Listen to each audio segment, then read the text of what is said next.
Welcome to Wagons of Steel. It's a party and everyone is still invited. Today we're going to go walk around in the yard and look at my 1963 projects to complete the trilogy of the coolest Mopars ever made, 63, 64, and 65. But before we go down there, I have to show you this really cool, horrifying picture somebody sent me on Facebook.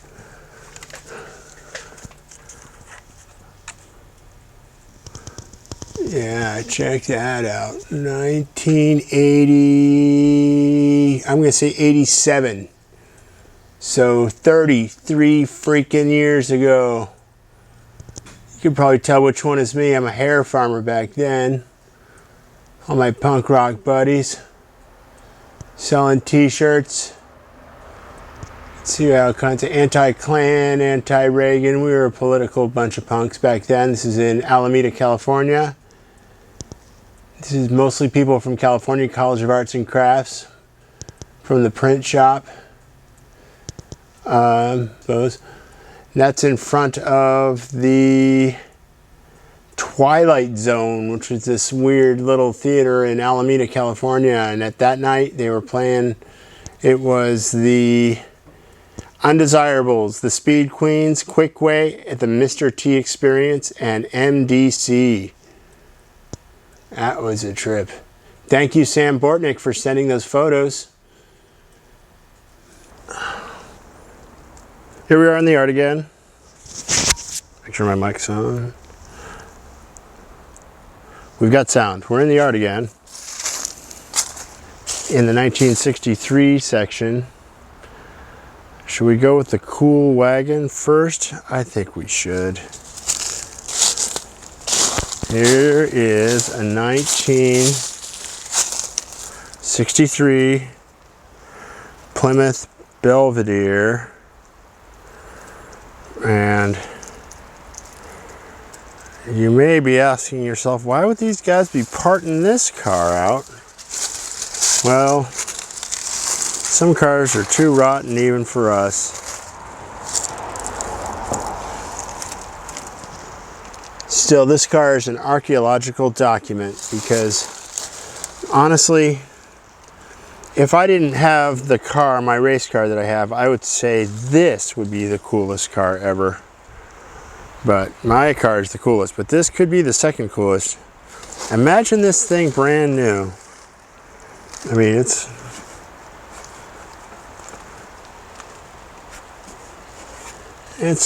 been in the sun for a while, so who knows, that might be really, Chrysler came in a really beautiful red sometimes. Yeah, you can kind of see it there. Yeah.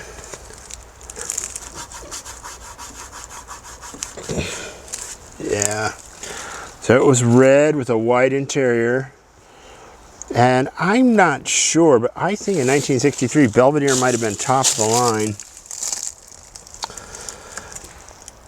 You know, I haven't smoked for a long time, but I still love old school ashtrays in cars. Look at that ashtray in the back with a bench sheet. It's like a 2-for-1 old school bench sheet and an ashtray. Full white interior. Look at these little Plymouth logos here. Beautiful. And there we have our Guardian Spider. This is their time.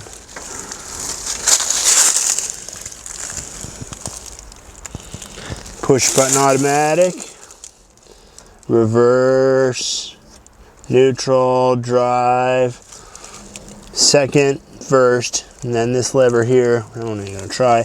That would be the park lever.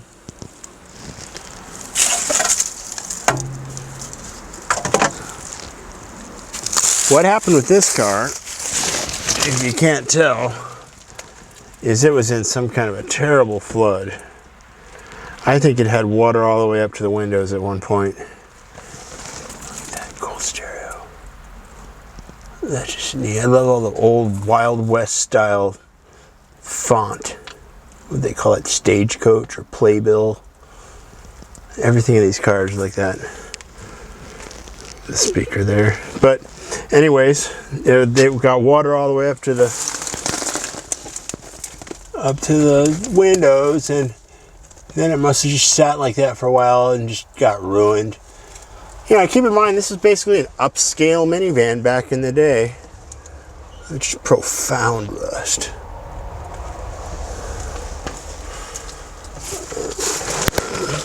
Rear view mirror's still good.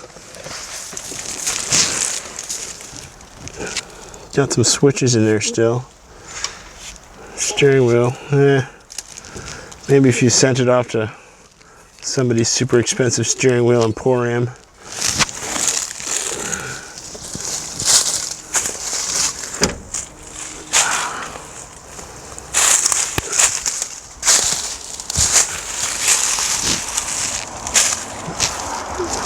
What cool wagon would be cool without a big block engine, of course?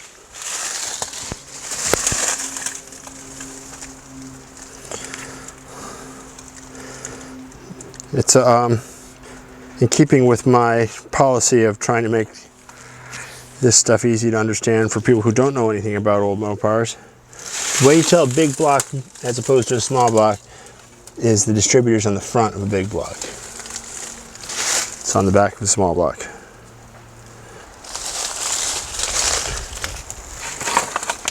Here's the plastic windshield wiper reservoir.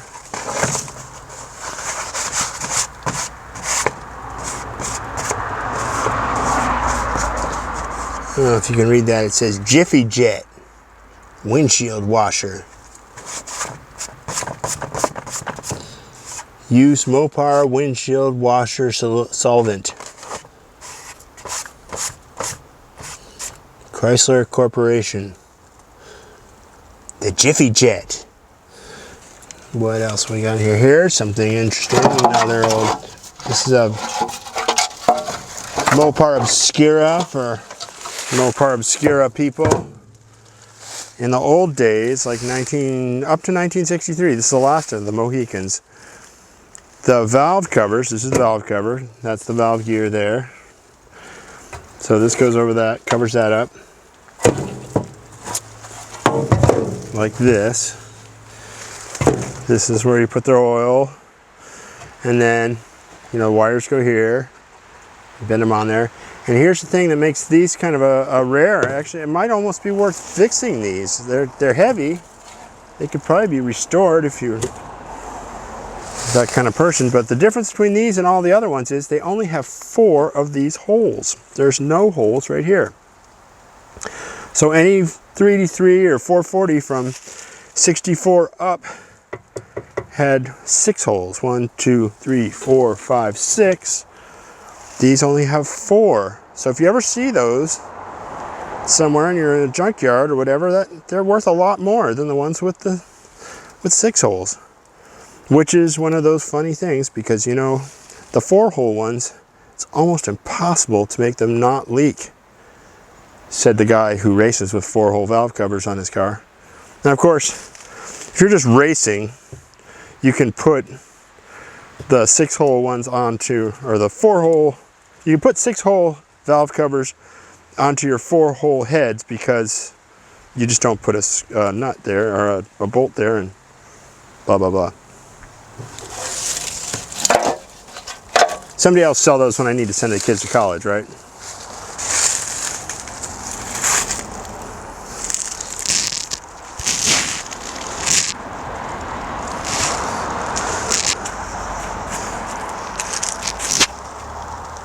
We were pretending this was a race car for a little while. So I put the 426 on the front, and here's the Belvedere logo.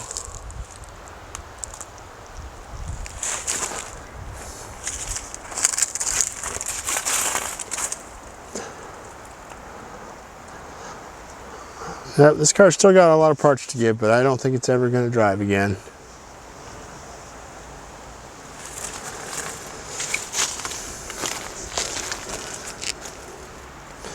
Here is a 63 parts car, which was the Wagons of Steel North guys came and took the window, the door and window section out of this to make their 4-door 64 Dodge station wagon into a 2-door 64 Dodge station wagon. And they did a beautiful job. It's called El Chupacabra 2. And we do match racing against them sometimes. So if you ever get a chance, probably not this year, but next year. See, this one's even more messed up than the other one. We got this as part of a parts deal. It's not a whole lot in this car that I would really be that interested in, but you know, there's still bits and pieces. It's a slant 6 car. You know, slant 6s used to be really common and they're not anymore. Isn't it funny how that works? So now we've actually been making a little bit of money off of selling our slant 6s. We don't have that many of them around anymore.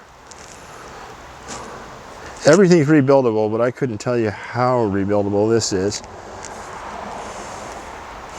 Most of the time, slant 6s outlast the owner's interest in the car.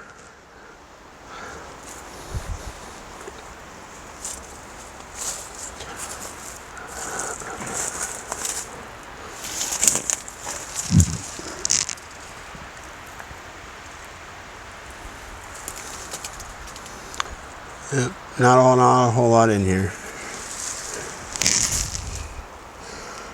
The steering wheel's better than the other one.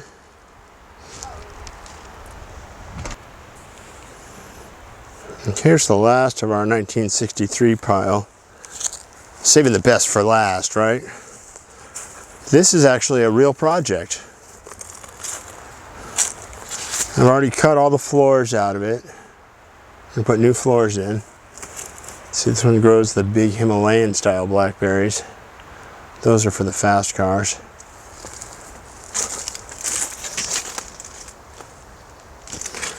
Fiberglass fenders.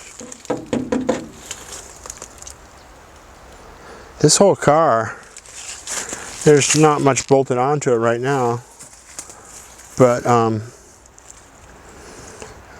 4 guys can lift this up and move it around the yard. It's so light. This is actually the smallest and lightest of the Mopar B bodies that was made in 1963, 2-door post. I can't remember what the weight is on it. By the time we're done making a race car, it'll be shockingly light.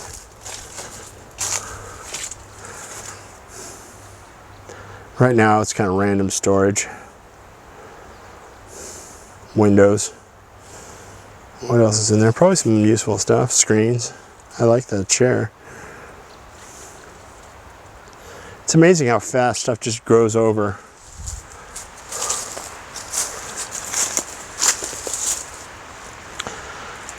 These cars came with max wedges back in the day, just like my race car. 2 carburetors. This would have been a 413. Oh no, 426. 413 was 1962. Then they bored them out and made them into 426s. In 63, you could get a whole aluminum front end for it. Also 64. I think you had to have steel doors in 63. Wish I had one with a complete grill. It's a love it or hate it grill on the 63. I don't think the 63 Plymouth is the ugliest car made by Mopar, but it's certainly in the top 10. Some people just don't like them.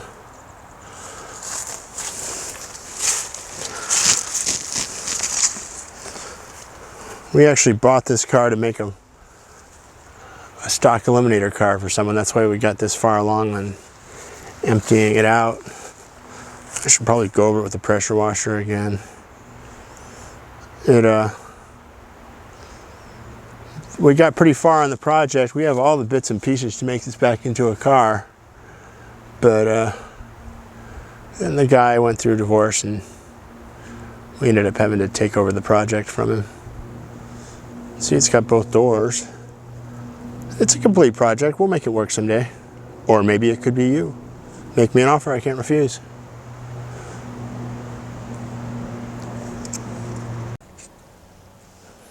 Here we are back in the shop, my studio, and I have some artwork of 1963 Plymouths right here.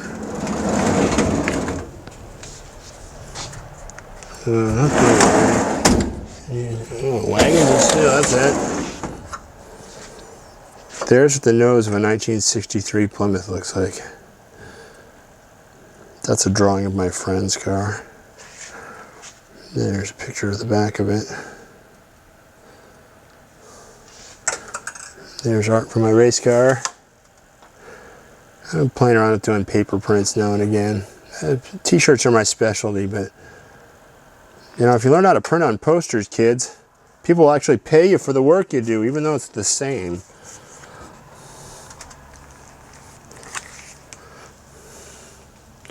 Well, that's it for this week.